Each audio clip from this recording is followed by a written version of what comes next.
Hello and welcome to the Direct Selling Success Podcast. I'm Anna Green and I'm here to share with you tips, tricks, and training on network marketing done right. Thank you for listening. I've been in business a long time.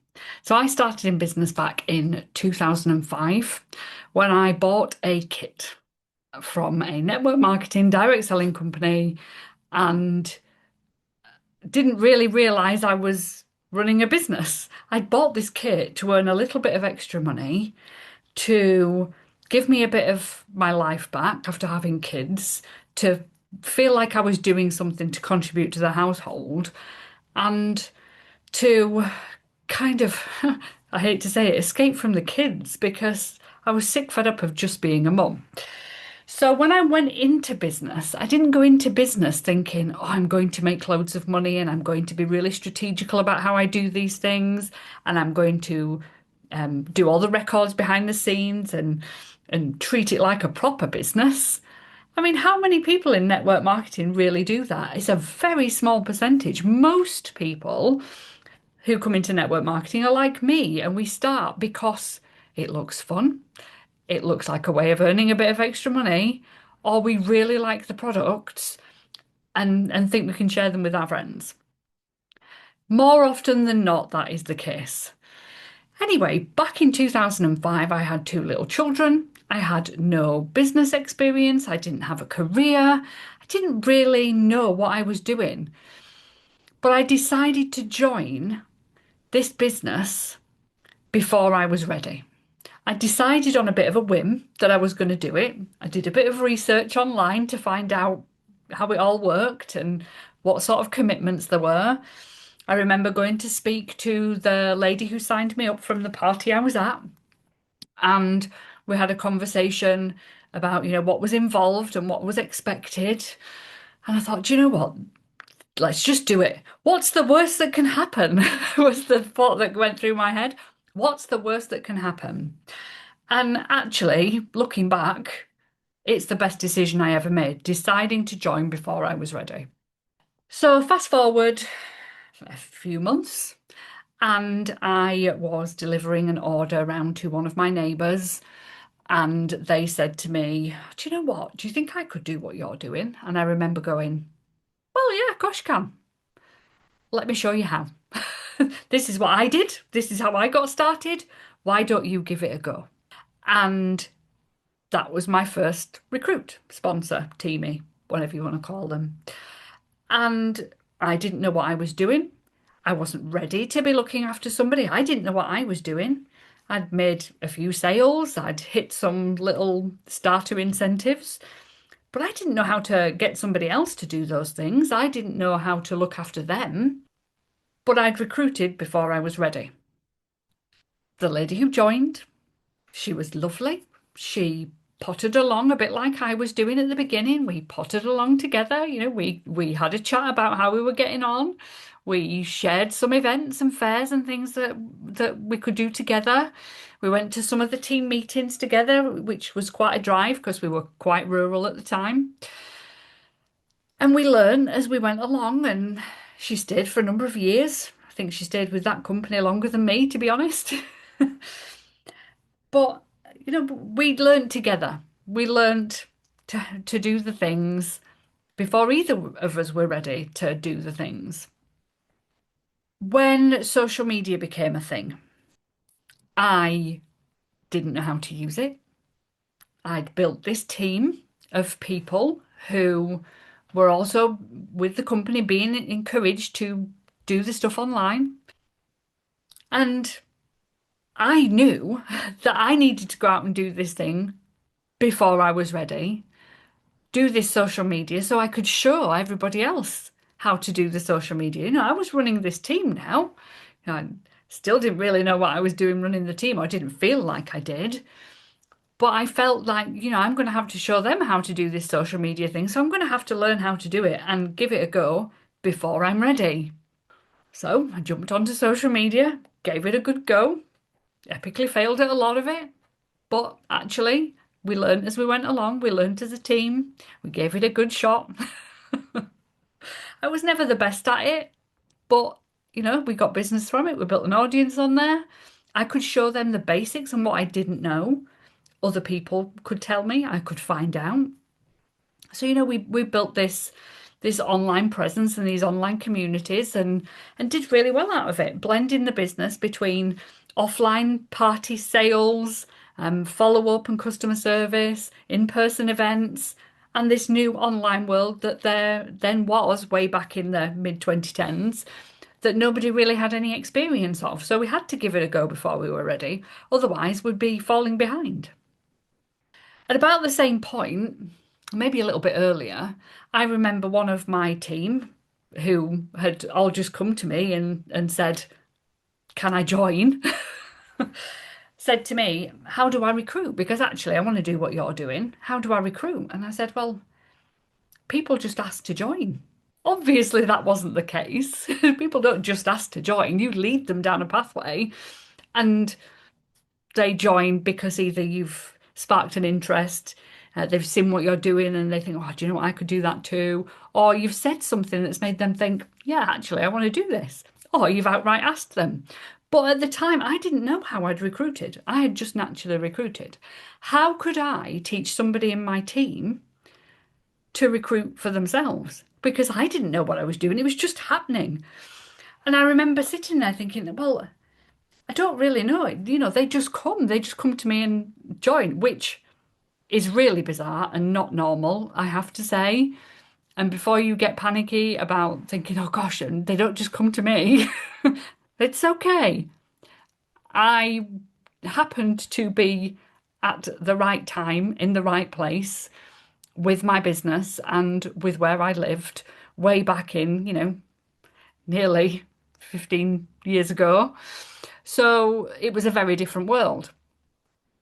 But I had to sit down and I had to think, well, how do I teach these people? How do I teach this person and the rest of my team throughout the future what I'm doing? How can I make this repeatable? I wasn't ready to show somebody else how to do this, but I didn't really have a choice. I had to go and do this thing. So I sat down and I thought, well, actually, what are the processes I'm doing here? What am I actually doing to be able to get people to join? Because they're joining, they're asking me to join. I must be doing something. So I sat down and had a look, and I was talking about it. I was actively talking about it. I was making it look fun. I was making little blasé comments about, do you know what? You could do this. And not even twigging that I was doing it. I was making it look desirable. And I started to learn and create processes around teaching that. I started to show people how to have the conversations around recruiting. I started to do the training on recruiting, and I wasn't ready to do that. I didn't really know what I was doing. I did it before I was ready. It's not about being the expert. It's not about knowing everything. This business is all about doing stuff before you're ready. It's about being brave enough to go, right, how do I do this? If I want to get to this place, this big goal, this incentive trip, this leadership level, this level of income, what do I need to do? And what am I prepared to do to get to there? And a lot of the time, if you stick doing the same things, if you just do the things that you know and just do the things that you're ready to do, you're not going to get to that place you want to. You're going to have to do the extraordinary things. You're going to have to do the things before you're ready, make the mistakes, not understand what you're doing, have to help other people get there as well before you're ready. It's the same in every stage of the journey within this industry. More often than not, we sign up before we're ready. We don't really know what we're doing with an ordering system, and we don't know how to sell, and we don't know how to market the stuff, and we don't know how to do the social media side of things, and run a party, and how to recruit and how to lead, and we end up with this team that are all really lovely, but we don't know how to make the best of them and help them get their goals and dreams and desires through the business, because it's not like being at school and learning from a manual. This is people, and this is business, and business, you you learn on the job. You learn what works and what doesn't by trial and error, or by watching what other people are doing and copying them. And that's the joy of this industry. There's so many people out there to help you. You've got to do the things before you're ready. And the more things you do before you're ready, and maybe get a little bit wrong, or need to tweak the next time to get better results, or miraculously it works and you're like, goodness me, how on earth did that work? Look at where I am now, which is the most amazing thing in the world. It, if we don't, we're just going to stay where we are. We're not going to grow. There's so many other things that I've done before I was ready. I invested in a coach before I was ready. I invested in tech before I was ready. I I decided that I was going to go for an incentive trip before I was ready. I didn't get it because I didn't really know what I was doing. But if I hadn't decided to go for it before I was ready, I wouldn't have got the one the year after. I decided I wanted to go for the top level of the company before I was ready.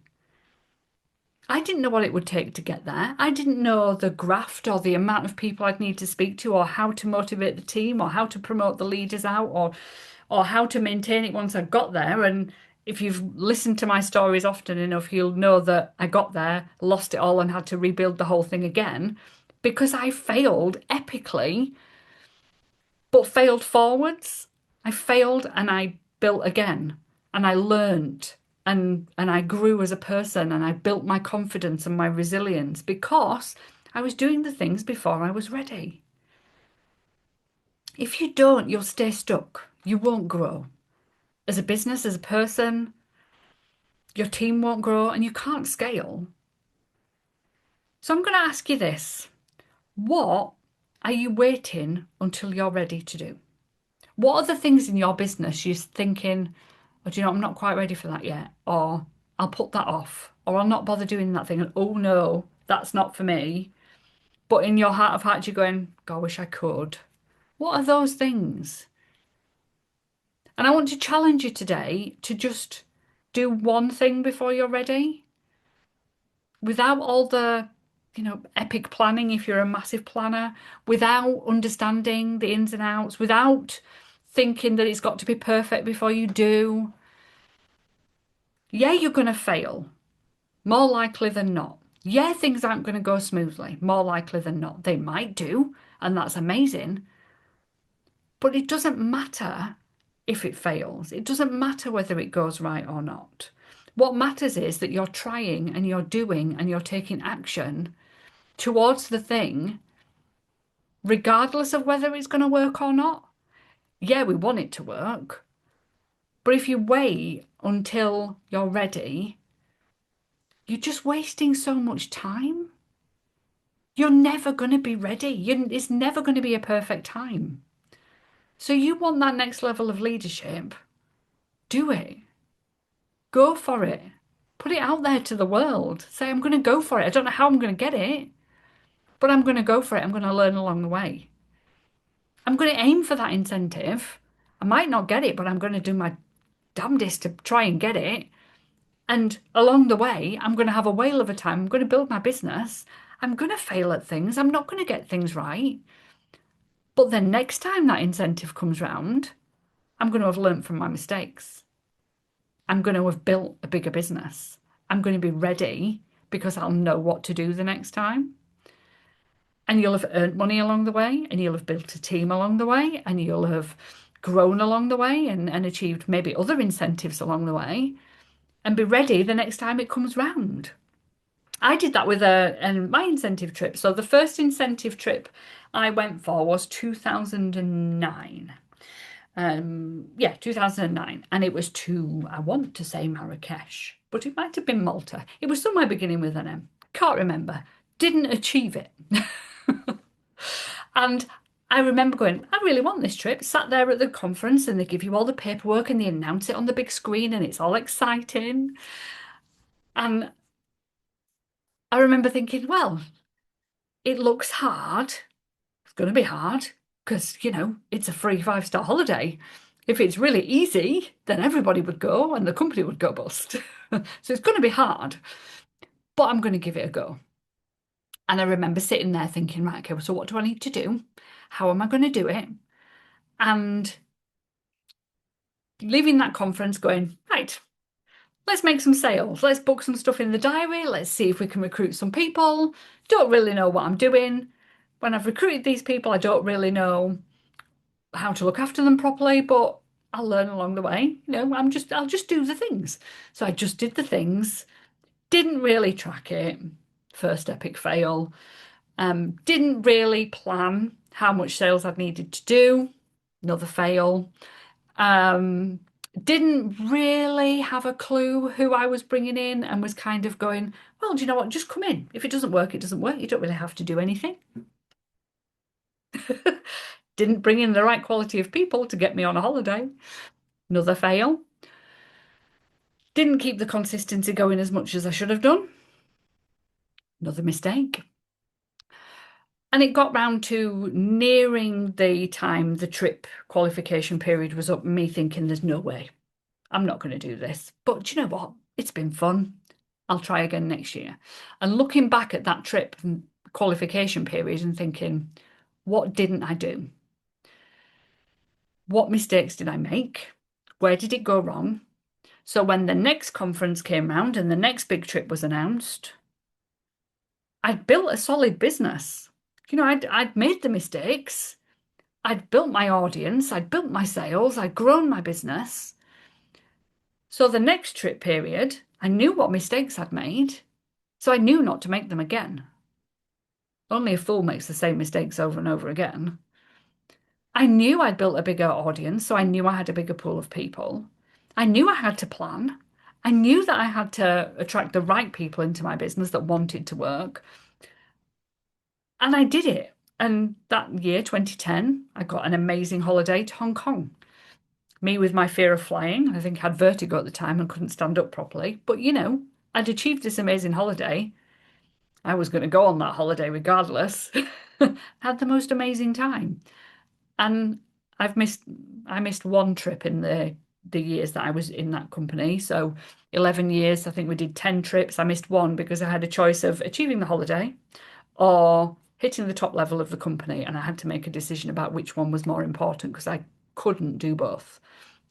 Because of the qualifications and mine and my team's energy, we needed to put our energy in one place or the other, which I'm, quite happy with.